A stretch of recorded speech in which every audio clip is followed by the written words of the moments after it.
Hey everyone, and thank you for joining the Left Hook with Wajahat Ali. This is an episode of Chai Talk where I invite subject matter experts who are far smarter than me to break down one big question or question in 30 minutes or less, and maybe we'll go a bit longer. And today, for the first time ever, I have my friend Michelangelo Signorile. You know him, you love him. He has a show every day, weekday, 3 p.m. live Eastern time on Sirius XM. He's been a fantastic progressive voice, and I invited him today because, folks, we're dealing with a fascist threat. We're dealing with the Trump administration that doesn't care about the rule of law. We're dealing with ICE agents that are acting like the Gestapo. We're dealing with military and National Guard being unleashed against American people. We're dealing with people who look like me being sent to detention centers. We're dealing with LGBTQ folks being erased, being treated as political footballs. Literally, parents of transgender folks are losing their rights for parents' choice. Transgender people are losing their rights state by state. Women are losing their rights. We literally, over the weekend, had Republicans sign up for this big, beautiful billionaire bill from hell, which will cut about $900 billion from Medicaid, which, if passed, and it'll pass because they have the Senate, is going to cut about 25% of our nursing homes in this country. So say goodbye to grandma and grandpa, which is going to make the energy costs rise up in every single state because they're going to kill solar energy, which, folks, is going to kill the marginalized women and children, which is going to actually take out SNAP, which is the most effective government program to combat food hunger. And that's just some of the stuff that it's going to do. And while this is happening, while this deeply unpopular bill, which has the support of only about 35% of Americans, you would think that the Democratic opposition, that the leadership, Michelangelo, would spend the weekend telling people what's in this bill, telling people that Republicans are bought out by the oligarchy, telling people that even a moderate like Lisa Murkowski is willing to sell all of you out because she got provisions and exceptions for her state of Alaska. Instead of the Democrats being united in harping about this big, beautiful bill from hell, which again, 60% of Americans dislike. Michelangelo, they spent the weekend attacking in unison Zoran Mamdani and equating these slogans that he's never said and asking him to condemn statements that he's never made, piling on against him with this Islamophobic attacks and trying their best to take out the legs underneath him, even though he won the majority of votes, which includes the votes of Muslims, Arabs, young people, young Black people, Latinos. He got 43% of the vote, and thanks to Brad Lander, the Jewish American candidate in ranked choice voting, Brad Lander would have put him over the top. A Muslim and a Jew coming together to defeat a sexual predator. What a New York story, what an American story. But instead of celebrating him, the Democratic leadership is instead taking him out, which is why I framed today's conversation is we need new leadership.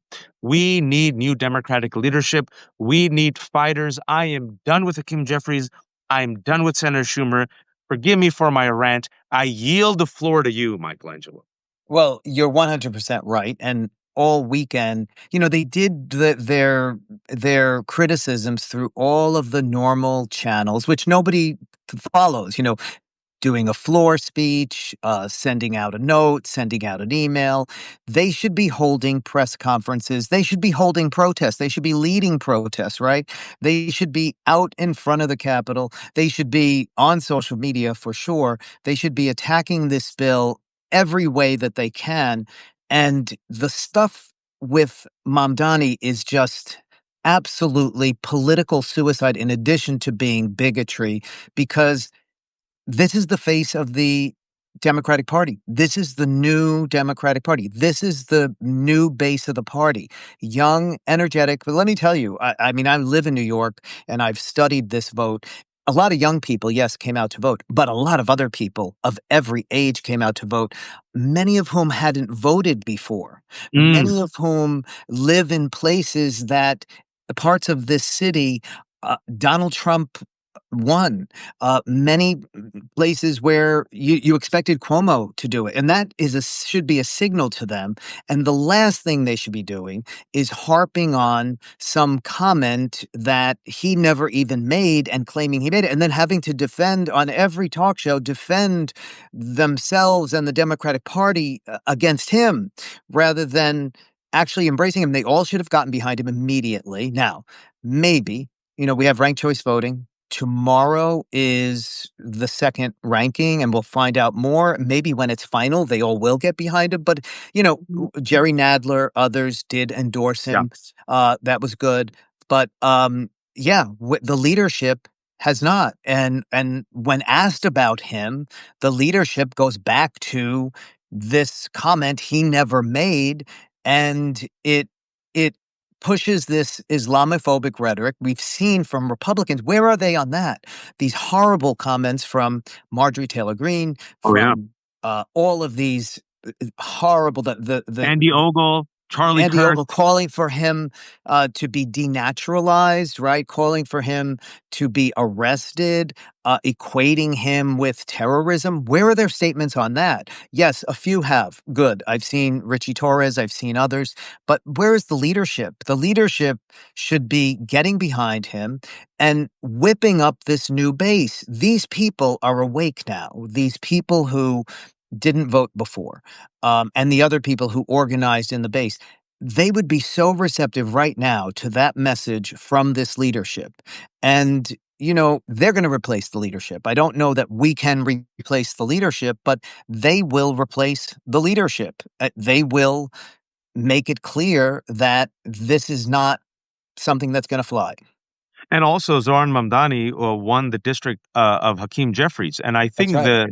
the problem, if you step back, is the problem of the oligarchy and the billionaires, right? Hakeem Jeffries, Gillibrand, Schumer, and the Republicans are perfectly fine playing old school politics, right? We'll take money from the corporations, we'll take money from APAC, and I think the reason why Zoran is so threatening, just like the reason why AOC is so threatening, is they say no, we're going to do old school politics, we're going to do grassroots, we're going to reach out to communities, we're going to get vote by vote, right? We're going to do authentic messaging. We're going to bring people of color, and we're going to call out the billionaires. We're going to call out the 1%. Another thing that Zoran said over the weekend is, I don't think there should be billionaires. That's what he said. When asked about critique capitalism, most people, they're like, we gotcha. He critiqued capitalism, but his answer was just, he quoted Martin Luther King. He said, call it democracy or call it democratic socialism.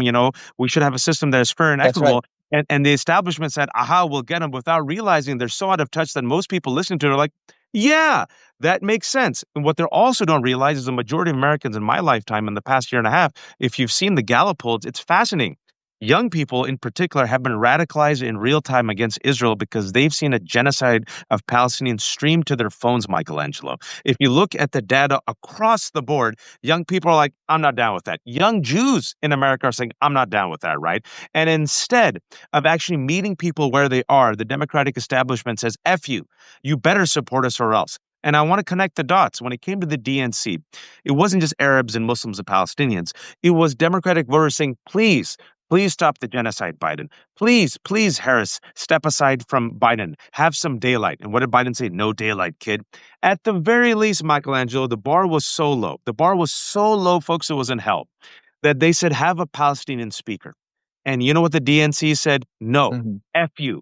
Are you going to vote for us or the guy who wants a Muslim ban? And you know what people did? They stayed at home. The YouGov poll that came out a couple months ago said the number one reason why Democrats stayed at home, not the only reason, was due to the genocide in Gaza. It was not the only reason, but it was the main reason. She would have won by, she still would have lost. She would have lost by less. But the problem is, it radicalized an entire generation and said the Democratic establishment isn't for me. And after all of that, this is what Hakeem Jeffries has done, Schumer has done, Gillibrand has done, is by, like you said, using this statement that he's never made to smear him on top of the money that APAC and ADL have sent to smear him. The fact that Andrew Cuomo, in the last 2 weeks of his desperate campaign, promoted these images of him darkened with a bushier beard. Now he has credible death threats against him, Michelangelo. That's right. And speaking about the party, like you said, And if you and care about Mamdani, you're losing votes. They're willing to burn down the party and their own base for billionaires and APAC. And if you think that's a bold statement, how do you explain the last week, Michelangelo? look, even on the Islamophobic attacks. We haven't seen them, say anything about any of the media bringing it up either, right? Like in these interviews with these Democratic lawmakers, they don't bring that up at all. I mean, our corporate media is a disaster too, and they're not being questioned, they're not being challenged, right? And they're you know completely just shrinking from it on this issue as well about the billionaires. And this is a very critical thing. In New York, first of all, there's no Jewish issue, okay?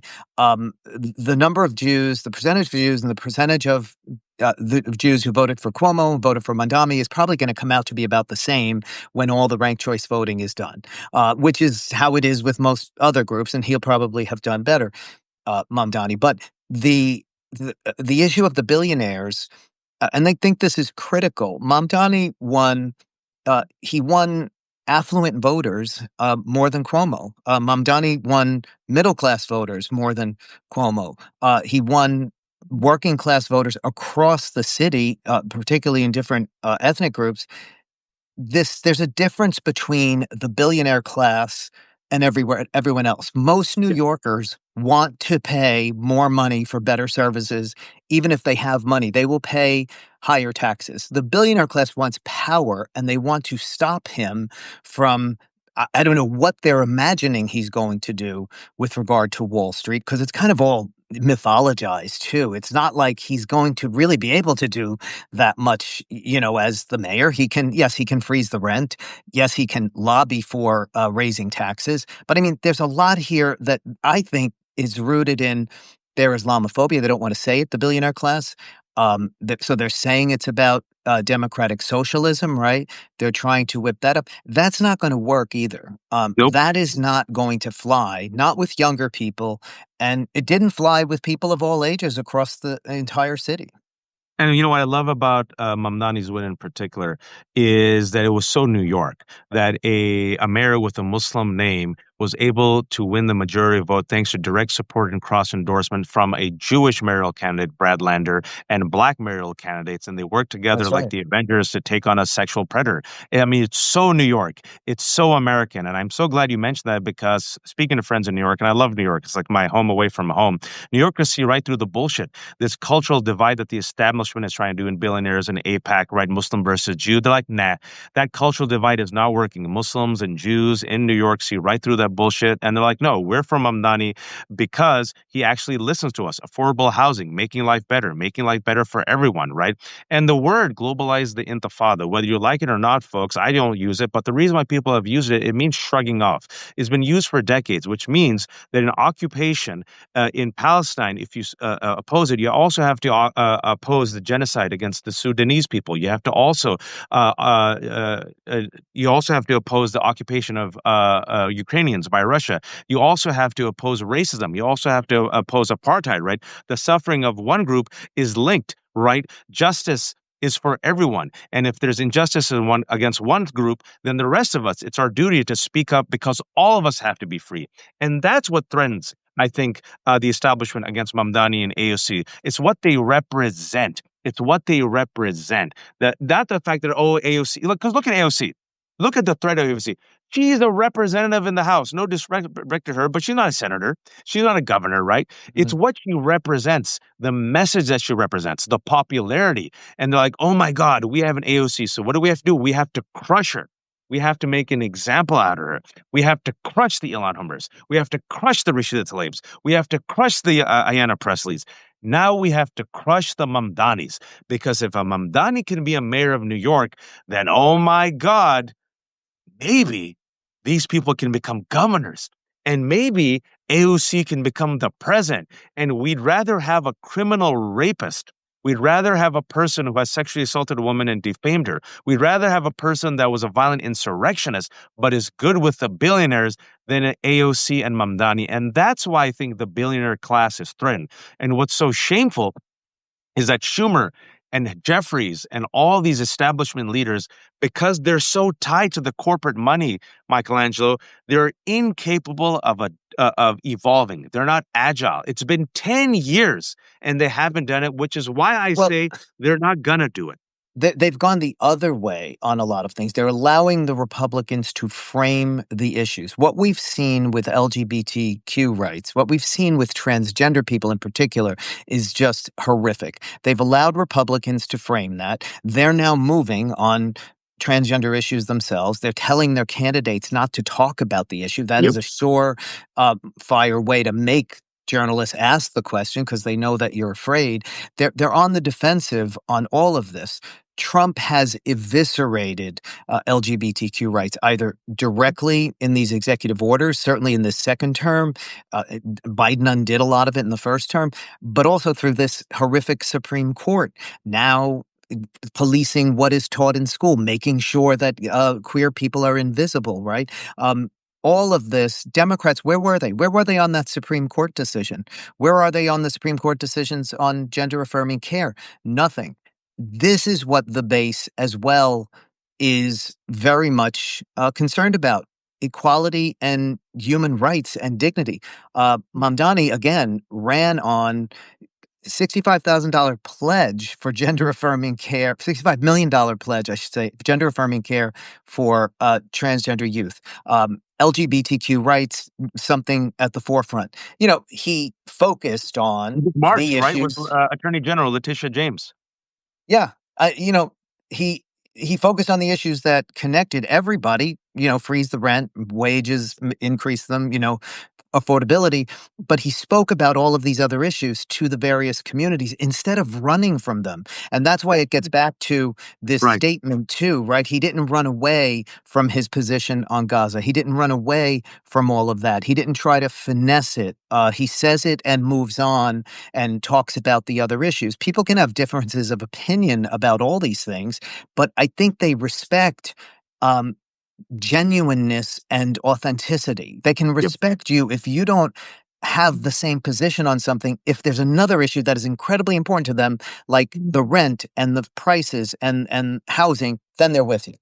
Yeah, authenticity and passion trump experience and age, as we've clearly seen, right? People want sincerity, they want fighters. And what Zoran has done masterfully is, I'm so glad you mentioned, he stayed consistent on issues of Palestinian liberation. He stayed consistent on transgender rights. He doesn't care about the polls. He goes, like me or not like me, this is based on principle. This is what I'm going to stand on. Even when they try to do the gotcha with globalize the intifada, he says, not language that I use. The language that I use is about liberty and freedom for everyone. And proof of that, he says, you have to be for Palestinian rights, you have to speak out against anti Semitism, you have to be for worker rights, and also, folks, you have to be for transgender folks who are being erased. What fascists do is they come after everyone. And what I try to warn people, because so many people in my community, Muslim communities, even the majority of Muslims and Arabs voted for Donald Trump. You know this, Michelangelo. I've been warning about this for 4 years.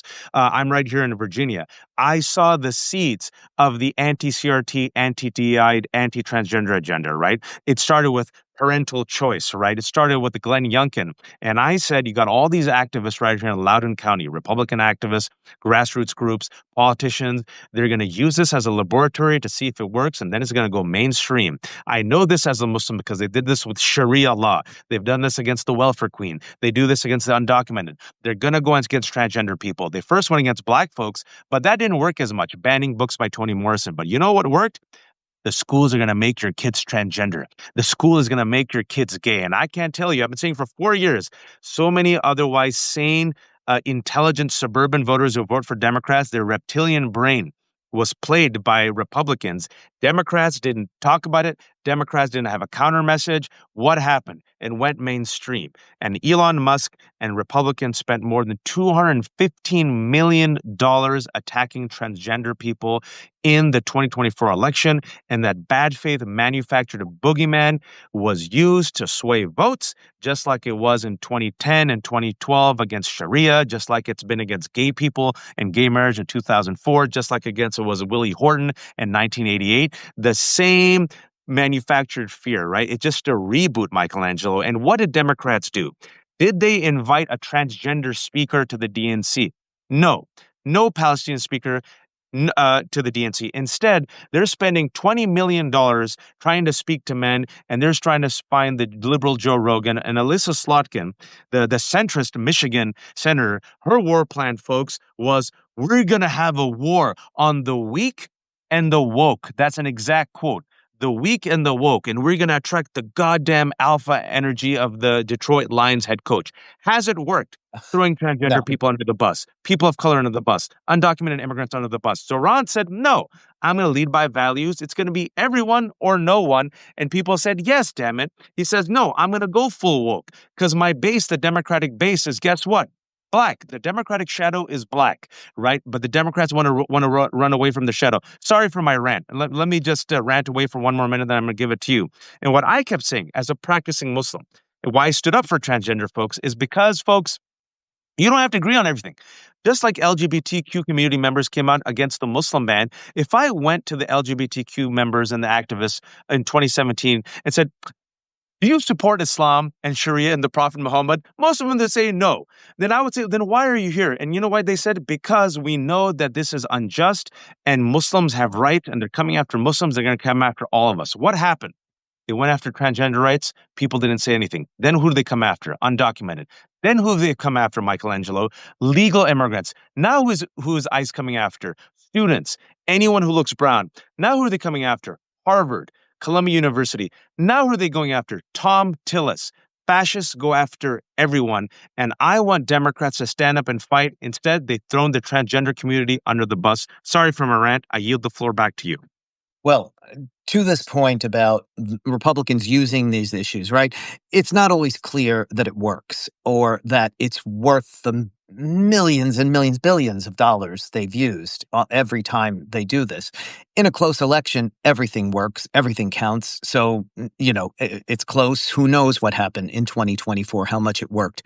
But we just saw in Omaha a mayor's race as well, not just in New York, in Omaha, a Democrat win, while the Republican, an incumbent who was tied to Trump, and she was trying to distance herself now from Trump, used all the anti-transgender stuff, used Yep. all that in that mayor's race. It did not work because not only did the Democrat stand up and talk about equality, but the Democrat talked about the basic issues that people care about Right. that are, affecting their lives every day, and stood up to Donald Trump, used Trump against her as well, and spoke out in a way that made people say, I want to get behind a fighter.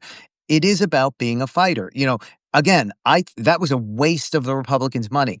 I think at other times it's been a waste, but no matter whether it works or not in terms of the politics, what it does do is create hate and violence. What Yep. it does do is put people in danger. What it does do is make people feel emboldened to tell their neighbor, I don't like you, to use a slur against their neighbor. We've looked at now polling, right? We've been 10 years of marriage equality. We've looked at polling now after 10 years. Majority of Americans support it in huge numbers, except in the Republican Party. It's Huh. dropped by 10 points. What is that about? Did people change their minds, or do they now feel like they can voice it, right? Do they now feel like, oh, it's okay to be against same-sex marriage? Before they were saying, okay, maybe I have to accept this. Maybe that's how the world is changing. Now somebody is giving them the message, no, we don't have to accept this. We don't have to accept black people. We don't have to accept Muslims. We don't have to accept Jews. We don't, and all this bullshit they use, the way they use anti-Semitism is abhorrent, right? The way they keep As a using cudgel. anti-Semitism as a cudgel. And, they are themselves, the stuff today that they claimed Harvard is guilty Bullshit. of. Some of the images they said were on campus, those images are on social media posts of Donald Trump's supporters. Yep. Those kinds of images about Jews, that kind of anti-Semitism, Donald Trump has himself and his campaign has shared, right? They've Oh, how shared about those the people's double views. Sieg Heils of Elon Musk?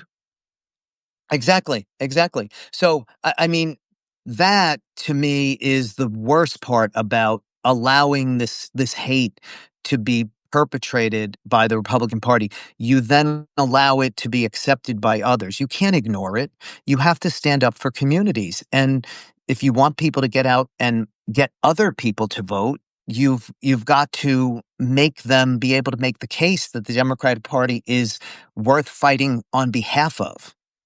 And they don't fight because they don't fight based on values. When I listen to Democratic leaders, it sounds like these robots, these fembots that were released by Austin Powers and given a corporate consultant script, right? And they see on every issue, is it safe to talk about this? Just tell me what you believe in. What are you willing to fight for, regardless if you win or lose, right? Like I always tell people, I love sports. You want your sports team to try their best. Even if they lose, you say, you know what? You gave it your all and you're authentic and true to yourself. Do you actually believe that immigrants have a right to be here? Then fight for them. Say abolish ICE. Why do you even support ICE? It didn't exist in the 20th century. It was created during the war on terror and now is terrorizing Americans, like we warned about. Why are you not supporting transgender rights? If you say you're for parents' choice, then why are you denying parents the choice to actually give their transgender kids, actual treatment? That's thanks to the Supreme Court ruling now that parents have lost the choice on how they actually can treat and deal with their children who want gender affirming care, Exactly. right? Why are you for erasing LGBTQ people just because some people are afraid of transgender, right? Why don't you message on behalf of transgender people? I'll give you an example. When it came to undocumented immigrants, Donald Trump, that was his strong spot. So you know what Democrats did? Instead of actually say, why immigrants are good for America, they ran away from immigrants. More Democrats actually passed the Lake and Riley Act. Democrats in the House and Senate helped Republicans pass the Lake and Riley Act that actually goes after undocumented immigrants simply who are charged with nonviolent offenses. Instead, then you had a pivot like Chris Van Hollen, the senator, who said, I'm not going to leave El Salvador until I get proof of life of Kilmar Abrego Garcia. It was in the news, folks, for 2 weeks, and Americans were like, oh my God, the Trump administration is straight up kidnapping and deporting Exactly. legal immigrants. This is wrong. And what happened within 2 weeks?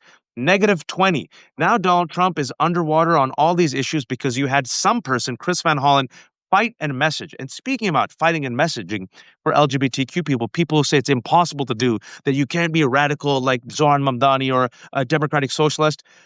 Michelangelo, tell him about Andy Bashir.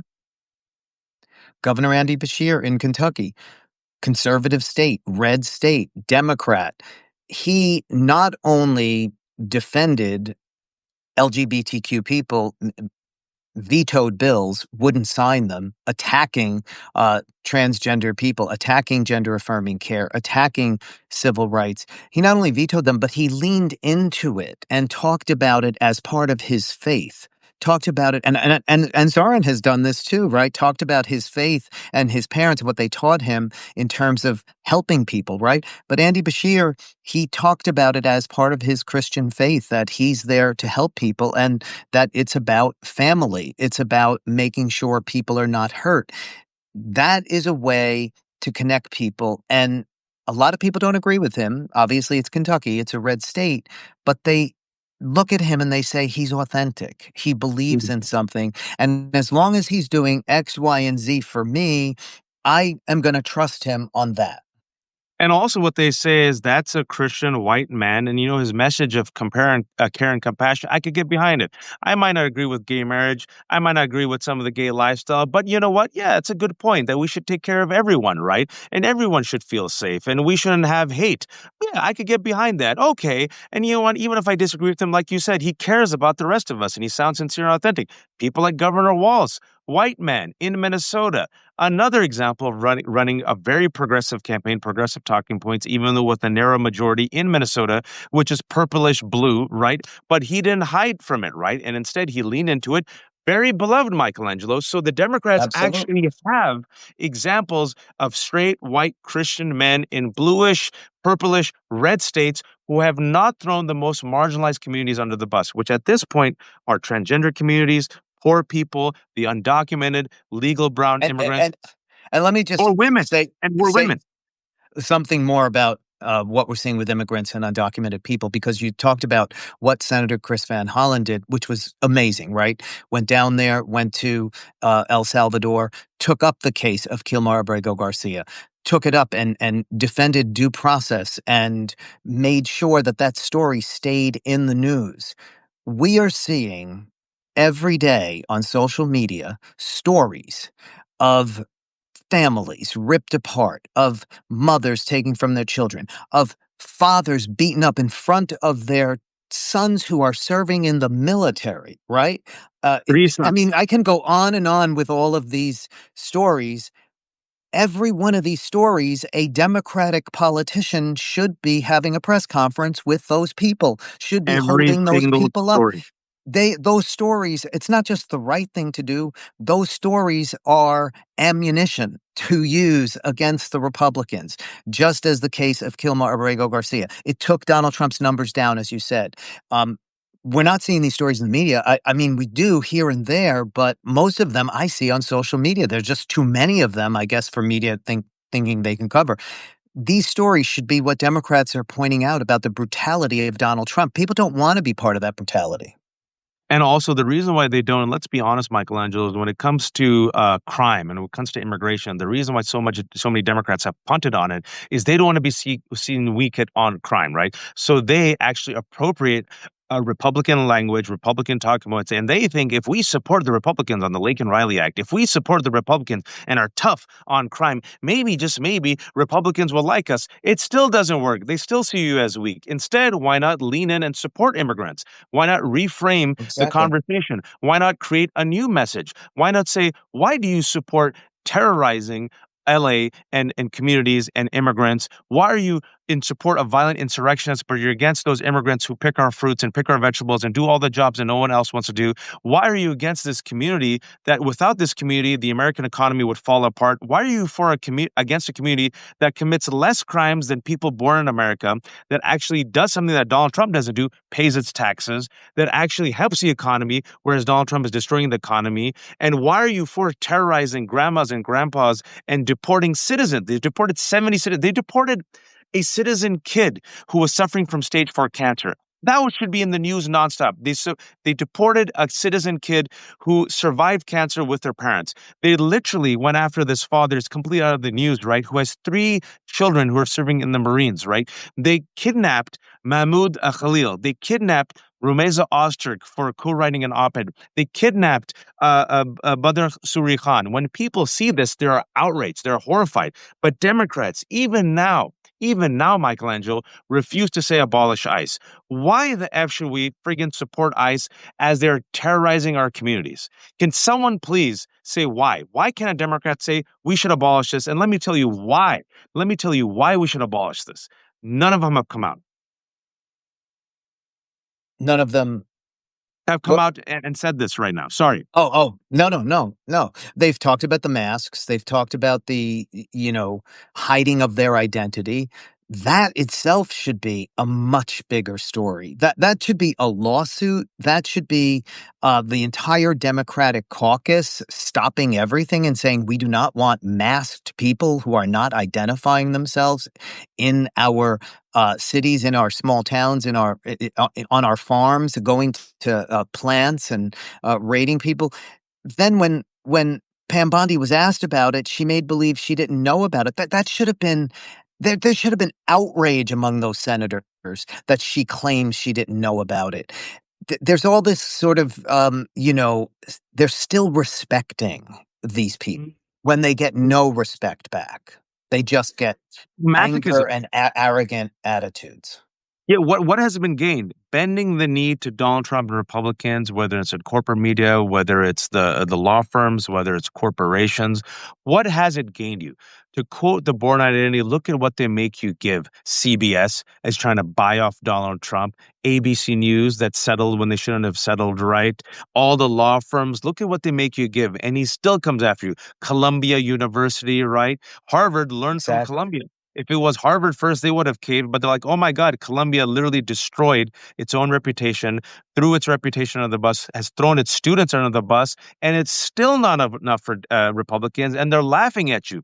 They're using the cudgel of Exactly. anti-Semitism to destroy universities, critics, free speech, Exactly. and any type of dissent that they don't like. They're even going after Republicans, investigating Chris Krebs because That's he, right. as a Republican, said, I did my job. I found no fraud. Donald Trump lost the election, and Donald Trump signed an executive order saying, I'm going to investigate you for treason. So if they're going after Republicans, if they wanted to kill Mike Pence, what are they going to do to you and me? I'm a straight brown man, son of Pakistani immigrants, a practicing Muslim, and you're a gay man. What are they going to do to the rest of us, Michelangelo? Exactly. And what are they going to do to Exactly. Democrats? And it's been 10 years, Michelangelo. 10 years, which is why I think after 10 years, I'm talking about the establishment folks. I'm talking about leaders, not everyone. They are not built for this fight. They are not made for this moment. 100%. If I'm wrong, show me evidence. I would love to be 100%. proven right. 100%. Now, you bring this right back to we need new leadership, which is where we started, and that is what we have to work toward. And you've gotten me all riled up because I have to go do a show now. Oh, sorry. So, Do I have you for do I have you for 2 minutes? Listen, this is Harry Enton, forecaster on CNN. To think that you and me aren't crazy. I'm going to quote his post. Right, he's a pollster. Mamdani's win is a political earthquake that should have the Democratic establishment nationally running scared. It comes as 62% of Dems are fed up with their party leaders and want them replaced. Also, a lot more Democrats are liberal than once were in 1994, 55% to 25%. there it is. That's the base. Those are the people. That is what is powering people like Mamdani. That is what is powering the mayoral candidate in Omaha. All of these Democrats who overperformed in every election we've seen, uh, people are paying attention. They are angry and they want more leadership. That's why the leadership question may come later. Like it may be delayed. The people are going to rise up. We're going to win back the House. We're going to win back the Senate. I really hope. I think now with Tom Tillis, there's really a great shot. And then there has to be uh, a reckoning for the Absolutely. leadership. Yeah, Yeah, absolutely. and I feel like, folks, listen, people say, me and Michelangelo, we've never said both sides are the same. I've never said that. And even despite my critics of Biden, I still said you have to vote for Kamala Harris. Both sides are not the same. However, if Democrats are refusing to evolve and take on the oligarchy, if they're refusing to take on the hate mongers, if they're sounding like Republican light, then what good are they doing for the rest of us, for workers, for immigrants, for LGBTQ people, for Muslims, right? And it is our right to demand better leadership. They serve us, not the other way around. And if you are not useful to me as a Democrat or a Republican or as an elected official, then you are a tool. I always say this to people. Elected officials are tools. If they're helping the people, support them. If they're not, you replace them with tools that actually help you. So I hope those people who listen to me, they understand that I don't bend the knee to Democrats or Republicans, and I also don't do both sides. But if this Democratic leadership is not willing to fight for the rest of us, I don't need them. I want a culling Agreed. then of the leadership, and I want fighters to emerge. And I believe, like you, Michelangelo, it'll be up to the people. The people have to pressure these Democrats, the corporations, the media. And guess what, folks? They listen, they bend the knee. The LA Dodgers, the reason why they gave $1 million to immigrant families is because of the people. The reason why they That's kicked right. out ICE from the Dodger Stadium, not because of the kindness of the heart, because of the grassroots leadership that demanded it. The reason why corporations are moving away from all these law firms who bent the knee to Donald Trump is because the people have said, we're not going to support you. The reason why Target and others are rethinking their anti-DII policy is the people said, we're going to punish you with our dollar. So That's right. support the people who are speaking out for everyone.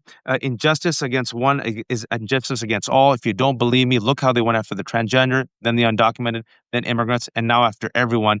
Fascists come for everyone, folks, and this is why our futures are intertwined.